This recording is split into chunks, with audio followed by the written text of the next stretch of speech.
Hi, my name is Cold Beer, and let's start with Worshippers of Cthulhu.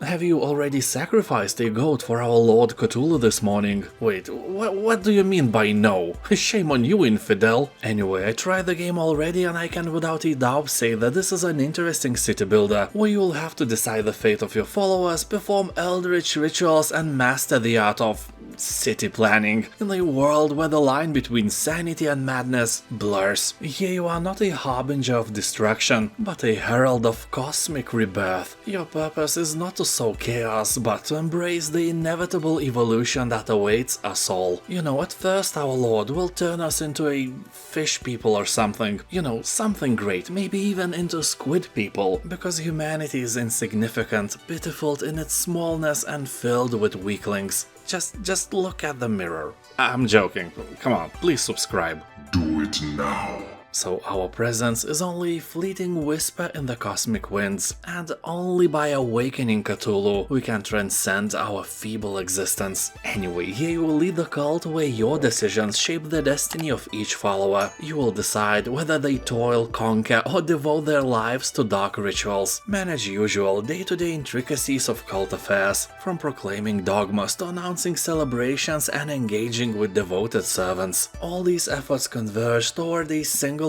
goal: awakening your god.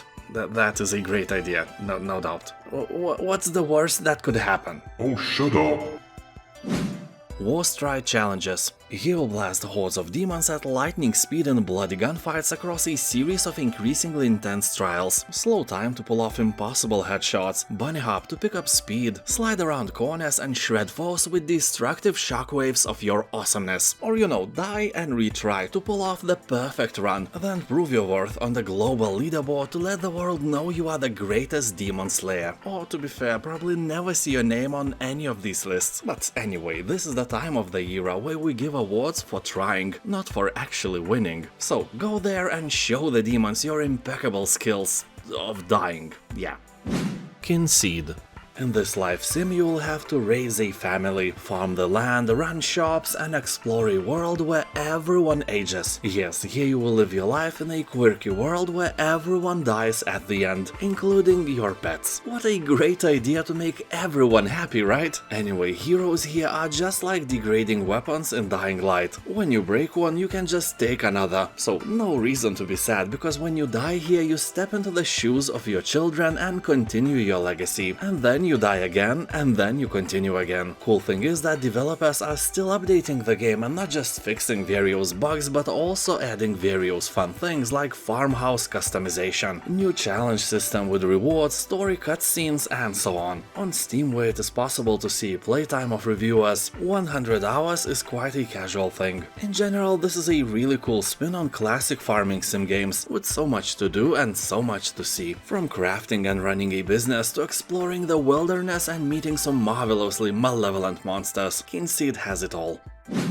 Interstellar Space Genesis. Here you will build a prosperous galactic empire and colonize the vastness of space, or, you know, fail miserably and be colonized by aggressive alien species before going extinct. Anyway, the game takes classic turn-based space forex strategy mechanics, adds in a few twists of its own and merges everything into a truly interesting specimen. The game was released in 2019, and in the description they said that they are actively updating and patching the game until this day. I laughed at the sentence like, yeah, sure you do, but then I saw that the last update was quite recent. It seems that they were serious about that. So here you can play as one of 6 original races, each with their own abilities, advantages and backgrounds. You can also design your own custom races, with their own creepy or cute worlds, racial traits and unique game-changing abilities. The game has a very positive review score, so if you like 4X space strategies, that is a great choice.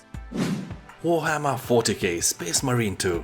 Here you'll fight enemies of mankind as Lieutenant Titus and slay hundreds or even thousands of evil tyrannids. And they look something like Zerg from StarCraft, you know, insectoid monsters of some sort. And yeah, tyrannids for the first time were mentioned in 1987, a long time before StarCraft, so similarities are the other way around. Anyway, here you are a space marine, a warrior of unimaginable power. Yeah, it is so satisfying to hack and slash, dice and slice, it is very hard to stop playing. You know, here the game lets you actually feel the might of your character. If in Dark Souls you had Space Marine instead of Dark Souls protagonist, even your grandma could beat it. Well, you could be the hardest boss of any Dark Souls game, to be honest. That's how strong and cool your hero in Space Marine is. Well, you will still die occasionally, but that won't ruin the mood. You know what can ruin the mood here? Locked cosmetics that you can't unlock just by playing casually. Anyway, a very positive review score is here for a reason. So let's kill some Zerg for the Emperor. I mean Tyranids, I swear. Everything. Now, if you wondered if we live in a simulation, this game is a great example of how it can go if someone who created or simulated universe decided to play a bit with it. And I'm not talking about making your nose even larger for fun, no, game has a much bigger scale, although not as big as your mama. Everything is an interactive experience where every object in the universe is a playable character, from animals to planets to galaxies and beyond. Travel between outer and inner space and explore a vast interconnected universe of things without enforced goals, scores or tasks to complete. This is a sandbox where you can sink a lot of your time, and it is more for art than an actual game, but it works as a great stress reliever. Some say even better than potato salad. No, actually nobody said that, at least in this universe. Call of Juarez, Gunslinger. This one and other games of the franchise are probably the most popular and well-known first-person shooters set in a Wild West. Here you will play as the best gunslinger West ever saw and blur the lines between man and myth. This adventure made of memorable encounters will unveil the untold truth behind some of the greatest legends of the Old West. And I'm talking about Billy the Kid, Pat Garrett, Jesse James and Dick Penison. Oh, come on, who wrote this? You did. Yeah, that's true. Anyway, with a gun holster tied to your leg, become a ruthless bounty hunter on a journey made of all-out gun battles. Master the art of blasting pistols, shooting rifles and dodging bullets. Metaphorically, right? No, it's exactly like in The Matrix. You can slow time and actually dodge bullets. How cool is that? Also, I really like the narration part of the game. It is trying to hold your attention even when nothing is happening. Let's say you climb the ladder, but at the same time you are listening to the story, and that is really cool. People are comparing the style with an action RPG game Bastion, which also has the narration implemented. This is a really great invention, and I wish that more games had something like that. Well, with the ability to turn it off, of course. Remnant 2. This is the sequel to Remnant from the Ashes, best known as Dark Souls with guns. The game pits survivors of humanity against new deadly creatures and godlike bosses across beautiful but menacing worlds. Here you can travel alone or with friends as a team and explore strange new worlds and beyond, overrun by mythical creatures while trying to stay alive. There are multiple worlds to explore with different types of creatures, weapons and items. Game has branching quest lines, augments, crafting and loot rewards that will test the resolve of even the most hardened players in dynamically generated dungeons and areas. Most of the players are saying that the second part is better than the first one, meaning that developers learned from their past mistakes and made an actually awesome game. X4 Foundations. This is a space sandbox game where thousands of ships and stations trade, mine and produce. In this universe you can grow from being the lone pilot of a fighter ship to managing a vast empire, commanding your fleets and designing colossal space stations. The game is single player, so all this goodness is entirely your adventure. You'll encounter first-person action, boarding ships and visiting their bridges, and will have to put your filthy fingers on expansive strategy and management simulation. Here you will choose your own path at your own pace. You can start your journey from a number of different beginnings, and as a number of different characters, each with their own role, set of relationships and different ships and technologies. No matter how you start, you are always free to develop in any other direction, although people are complaining about unskippable dialogues and bad controls. Warhammer 40,000 Mechanicus. Take control of one of the most technologically advanced armies in the Imperium, the Adeptus Mechanicus. Here you lead the expedition on the newly rediscovered planet and will try to seize the power. You can customize your team, manage resources, discover long-forgotten tech and control your tech priests every move. People on Steam are saying that this game is highly addictive, well-written and can be appealing not only for Warhammer fans but also for simple folk that never even heard the word. I doubt the last one, but it's really hard to find any negative feedback. More than 90% of the reviews are positive, so really close to overwhelmingly positive title.